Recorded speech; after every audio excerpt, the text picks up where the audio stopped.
You may well see some overlaps between the work that I'm going to be presenting here and the work that Fred just presented. I am also an experimental psychologist, although I feel very much like I'm not an experimental psychologist at the moment because I haven't been able to do any experiments with any people.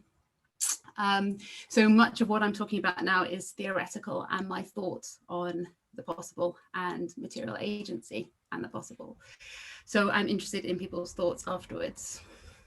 Because we have had this idea the whole way through from Vlad's first presentation, I thought I'd bring it back to us, this idea that possibility thinking is an exploration of what could be, what is to come, what could have been, and what is not or will never be. And I'd like us to imagine a dice falling through the air. At the point of the throw, there are 6 possible outcomes, all equally statistically probable. When the dice comes to fall or comes to settle, there are no more possibles. There is only a single actual.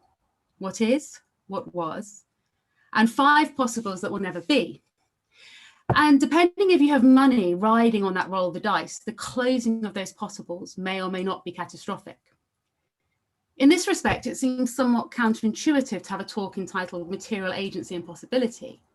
As Fred has kind of alluded, possibles are not material concepts. They're not tangible, they're not real, whatever we mean by that, and I'm not even going to get into that discussion now. So the moment we grant the possible material form, we reify it and actualize it, and therefore erase it. And as I was writing this and thinking about this, I was reminded of the nothing in the never-ending story. This is a picture of it. So for those of you who didn't have the pleasure of growing up in the 1980s, the nothing was this rolling curse. It's a film called The Never-Ending Story, set in the land of Fantasia. And around the edges of this fantasy, wonderful land, the nothing grew and grew, and it slowly erased all possibility. And the heroes of the film had to run away from the nothing, had to try and create the possible. And I don't disagree with this. Actualizing, reifying a possible does erase the other possibles. You know, imagine a wood carver faced with a block of wood. The first cut narrows possibility. The block of wood, which could have been a bowl, a plate, a goblet, it loses possibles. It takes on an actual shape and form. However, I wish to focus on this process of reification, the act of making the possible actual, to explore how material possibilities coalesce with human possibilities and expand the possibility space in a way that cannot happen without some form of material engagement. In other words, that this, and another inverted commas word, dialogue, facilitates the emergence of novel possibility spaces, not just improbable, but impossible in the static world of brain-bound imagination. And here I make a reference to Margaret Bowden's critique of combinatorial creativity. Creativity, she argues, must require more than something statistically improbable. And so I suggest that interacting with the actual expands our sense of the possible from the improbable to that which, without material world, is impossible to even conceive. So how are the possible and the actual related? Well, first, I invite us to recognize we do not operate in infinite possibility spaces. Not all things are possible at all times. Rather, the possible is shaped by different levels of constraints, from micro-level situational affordances to broader cultural scaffolds. The space is not static, it's dynamic, of course, but it is boundaried, and its dynamism comes from the shifting of these boundaries. And this time, the nothing from the film of my childhood becomes a something, the rolling forward, not of a dry actualization, but the generation of more and more possibles, which only happens through the reification, through the actualization of those possibles. When I was watching The Never-Ending Story in my pajamas on a Saturday morning, the world of YouTube and on-demand films live streamed to my phone, it actually was dormant somewhere there in that overplayed video cassette, but it existed nowhere in my mind. We can understand the possible as residing in the space created by the interaction of material and human perspectives. And this dance between potential and actual, I think, widens, structures, and defines the possible. Such a thought is captured by the idea of the adjacent possible. which has been most recently explored by Levitt Bjornborn in his piece for the Encyclopedia of the Possible, that great work that Vlad's working on. But he builds on foundational work from Stuart Kauffman and Stephen Johnson. And Stephen Johnson describes the adjacent possible as thus. The adjacent possible is a kind of shadow future, hovering on the edges of the present state of things, a map of all the ways in which the present can reinvent itself. Yet it is not an infinite space, nor a totally open playing field. The number of potential first order reactions is vast, but it is a finite number. And as each adjacent possible is realized, it opens up a series of other possibles.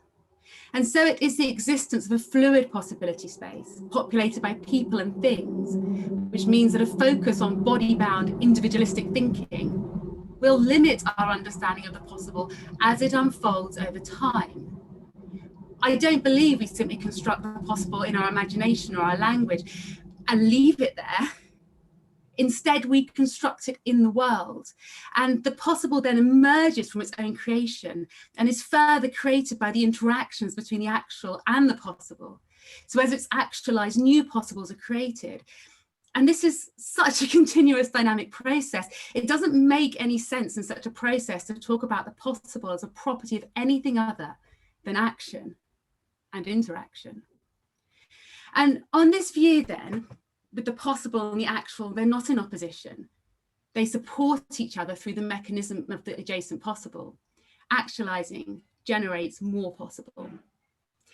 And my argument is that the process of engaging with material possibilities opens up a greater sense of the possible than human agents could alone. Vlad has written of the social ontology of the possible, in which he suggests that to conceive of the possible, we need to view it as an interaction between people in the context of society. The view of the possible relies on perspectival changes and shifts. And of course, I agree wholeheartedly with this. I agree with everything Vlad says. But I also suggest that such shifts can be wrought by objects as well as people through action.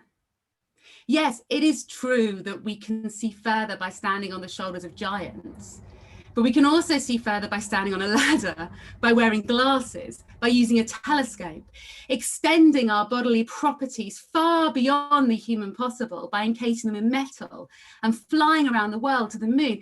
And if we get to the moon and we're armed with a telescope, then what possibles could be envisaged that our small human minds never could?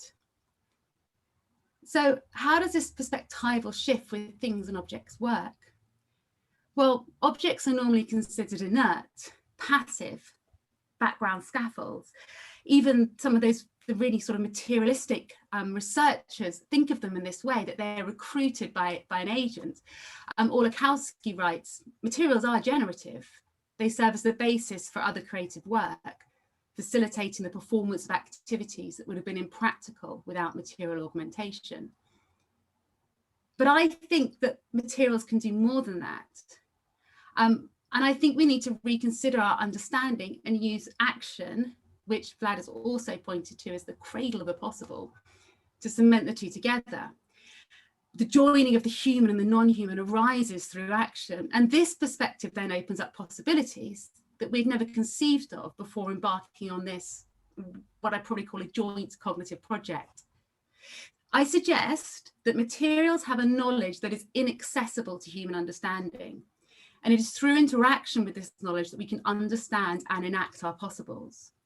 We can go even further than our own perspective and give an agency to materials around us, allow them to contain knowledge which we as humans don't have. And I suggest that it's this interchange of human and non-human knowledge, of human and non-human agency, which drives the possible. Consider, for example, a scientific experiment. Andrew Pickering shows us several times how the practice of scientific discovery, of rendering possible the potential, requires engaging with materials. And when you do that, losing a sense of agency, the control of the possible shifts. In his book, The Manual of Practice, he traces several scientists as they tinker with scientific instruments to capture the material knowledge they wish to access. In this particular instance, he's talking about Glaser and creating a bubble chamber. I didn't understand the physics behind it, but I understood the process of tinkering backwards and forwards with that scientific object. And Pickering writes, my suggestion is that we should understand the history of the bubble chamber as a more or less violent tuning process, involving the continual refiguration of material setups in the pursuit of an intended capture of material agency. Now I can clarify my sense of material agency. It is simply the sense that Glaser's detectives did things. They did things, boiling explosively or along the lines of tracks or whatever, and that these things were importantly separate from Glaser. As he goes on to write, this performative idiom moves into a space in which human actors are there, but are now inextricably tangled with non-human, no longer at the centre of the action and calling the shots. I would suggest as well that this engagement with material opens up knowledge which is only held by the material, and in that generates possibilities, what I will call material possibilities, right? And it is this combination of material and human knowledge that, for me, denotes serendipity, which I have to mention at least once in every presentation, but it's only time it's been mentioned here. But it does lie behind what I think I'm describing. And of course, the very existence of an empirical scientific program demonstrates the limits of human imagination. Scientific discovery arises through experiments with material. New, unanticipated things happen when materials are set in motion. If this weren't necessary, we could just mentally project forward, right? We could just rely on thought experiments.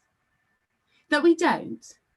That we feel the need to run our ideas into the hard wall of what reality, but maybe this is better described as material knowledge, material possible.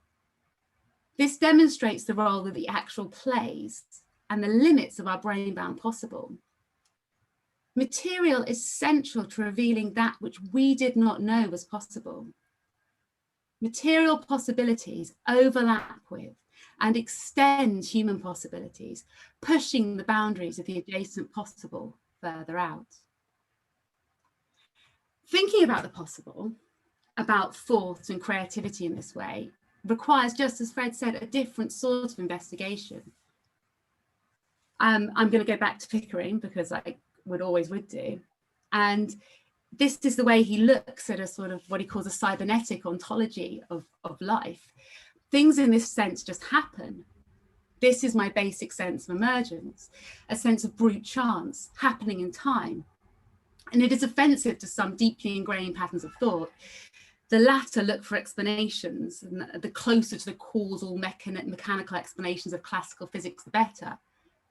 Well, it seems to me that in the analysis of real-time practice, in certain respects at least, none can be given. I can do nothing about this, but it's best to be clear on this point from the start. This world lacks the comforting causality of traditional physics or engineering, or of sociology for that matter, with its traditional repertoire of enduring causes and constraints. I must add, and this is the important part, I think, from my perspective as a researcher, I must add, though, that in my analysis, brute contingency is constitutively interwoven into a pattern that we can grasp and understand, and which, as far as I'm concerned, does explain what's going on.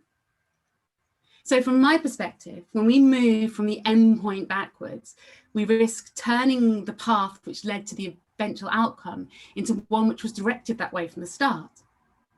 Let us take again the role of the die, which opened this presentation. We see the 6 on the face of the die, and we trace back the actions which led to that 6 being thrown. And perhaps if we're psychologists, we impute some intentionality into those actions. The 5 other numbers are disregarded because the outcome of the throw has rewritten them. They are no longer possibles. They are that which did not happen. This colours and subverts any ongoing research if you're starting from the endpoint.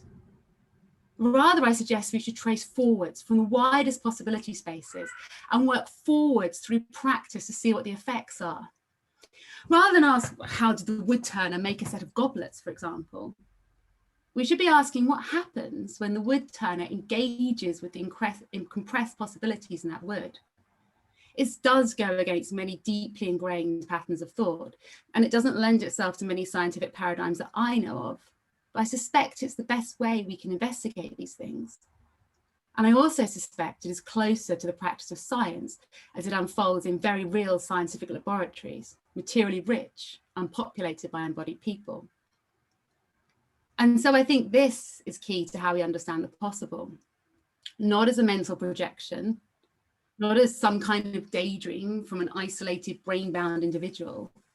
Well, this would limit the possible to a combinatorial game using what we already have to spin endless cycles of regress. There would be no progress in this world.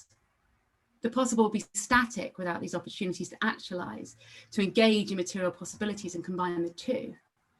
And I think a static possibility would quickly dissipate and become stale.